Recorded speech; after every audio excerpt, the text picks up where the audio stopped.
Hi, I'm Carolyn. I'm the 6-1 Guidance Manager, and I'm going to be going through where your Year 13 students should be up to in their applications regarding their post-18 choices and what support we've got coming up in the following term. During lockdown, students were all sent lots of information and lots of videos on YouTube to support them in their decision making. So hopefully they've got a broad idea at the moment about whether they're looking at university, apprenticeships, gap years, going straight into employment, or what their broad 18 choices are. If they're not, that's no problem, they can come and see me at any time, but I think most students do have a good idea of which post-18 route they want to follow. If they're looking at university, they should have started their application on UCAS. Again, lots of information was sent during the lockdown period on how to do this, and there are videos on our YouTube channel and on the UCAS website on how to actually make a start on that application. All students should have started writing their personal statements as well. This is part of the application. It is an important part. We've asked students to do this through our careers platform, Unifrog. This is because there's a lot of extra support and advice on Unifrog, and it also allows us to make some efficient feedback on there as well. I think the big thing that students are really thinking about at the moment is how they make an informed decision, and students should be doing plenty of research into the universities that they are considering. Universities have adapted really quickly to the current situation, and there is lots and lots online. And in fact, even in normal circumstances, a lot of students will make their decision purely on their online information that's available, rather than going to visit perhaps all of the universities that they're interested in, as obviously that can be a lot of expense.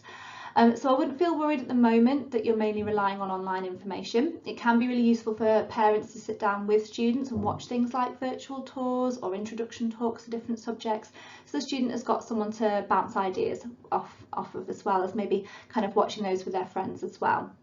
We are really hoping that later in the year students will be able to attend post-application talks, and that will obviously give them a good idea of what the campus is like and maybe help them narrow their choices down for those final choices, which they don't make now until March.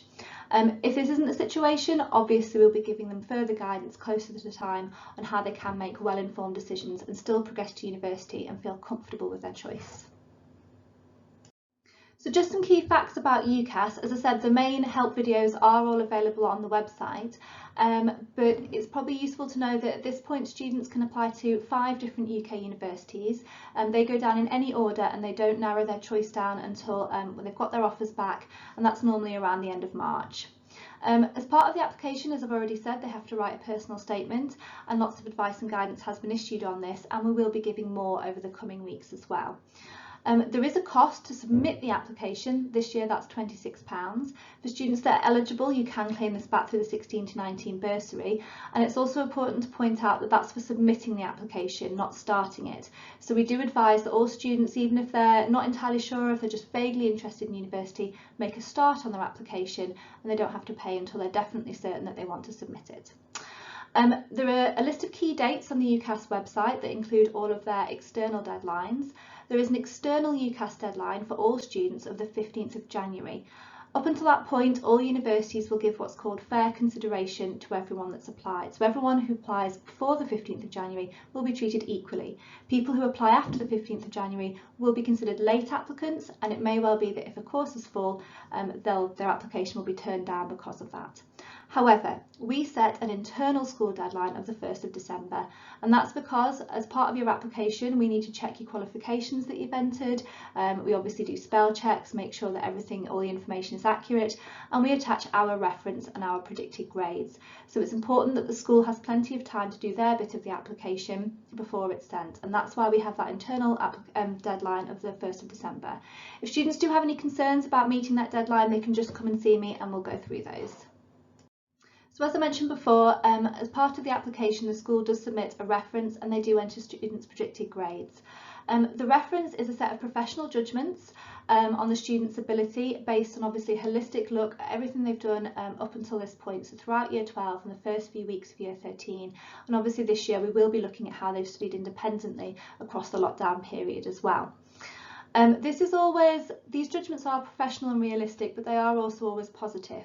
We don't tend to report negatives back to the university. That might be something that will have areas of improvement, a discussion that we'll have with students, but those won't necessarily go down in the reference.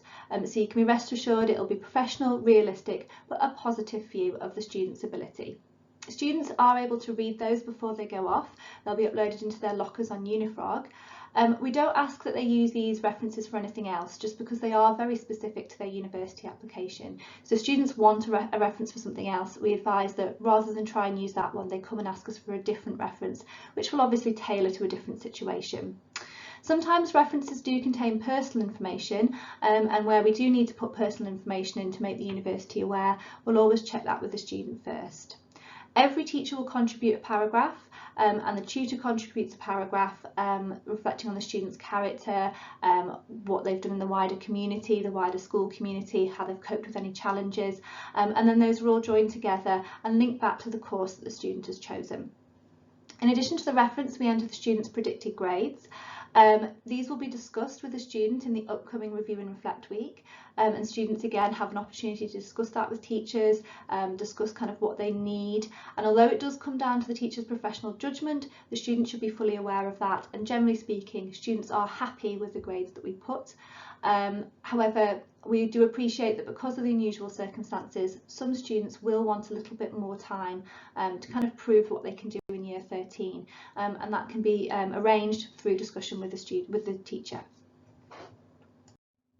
So students that are considering apprenticeships and employment, again, have also had a great deal of information already. And the main message for those students at the moment is that they need to treat applying for an apprenticeship or an employment seriously, just like applying for any job.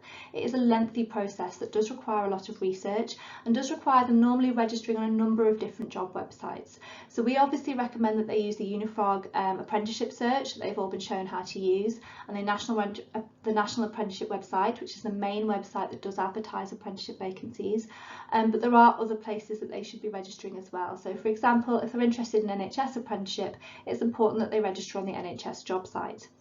As I'm sure parents are fully aware, applying for a job can almost be a job in itself, and it's important they set aside some time each week to go through different job adverts, to read person specifications, to make sure their application is really tailored towards the job that they're applying for. They'll get lots of support with this in school, but it's important that they realise that it's a lengthy process and that they should be starting now, and that this might carry on throughout the year. So whereas the UCAS applications tend to be done now and over by Christmas, an apprenticeship application can carry on well into next term and sometimes into the summer as well. There is a lot more information on apprenticeships in the videos that we shared over lockdown on the YouTube channel, and also on the amazing apprenticeship website that they also produce a pack for parents specifically, and lots of other resources that are useful for students. Students that are interested in other routes should make an appointment with myself just to talk about their own individual application timelines, but just to draw attention to a couple in particular there. Obviously, if you are interested in the Armed Forces, make sure you've visited the Armed Forces Recruitment Office and that you're fully aware of all the different steps in that recruitment process. And students interested in a gap year should be doing what the students that are interested in employment and apprenticeships are doing, and working on their CV and employability skills, as those will obviously be really relevant for any gap year applications. Coming up, we have an information session on student finance. This will be shared with students in their STEP session, but then also made available for parents to watch as well. And we will be having a parents Q&A session on student finance as well. I'm in the process of providing feedback to all the students' personal statements and CVs that I'm being sent. So if students continue to send those, I will continue to provide feedback, as will their tutors. And all Year 13 students will be getting a one-to-one guidance interview as well to make sure they're on track with their applications. We'll be sending out regular opportunities bulletins starting soon that will be advertising local apprenticeship vacancies and also other opportunities that might be relevant to students. If you are interested in looking up any of the information and kind of doing a bit of research yourself, there's some good links there to the UCAS website that obviously has more information on the university application process, and a couple of really good independent links on student finance, as well as the apprenticeship pack that I've mentioned previously. If you do have any questions, however, please do get in touch with myself. My email's just there. I'm always happy to discuss different options and answer any questions.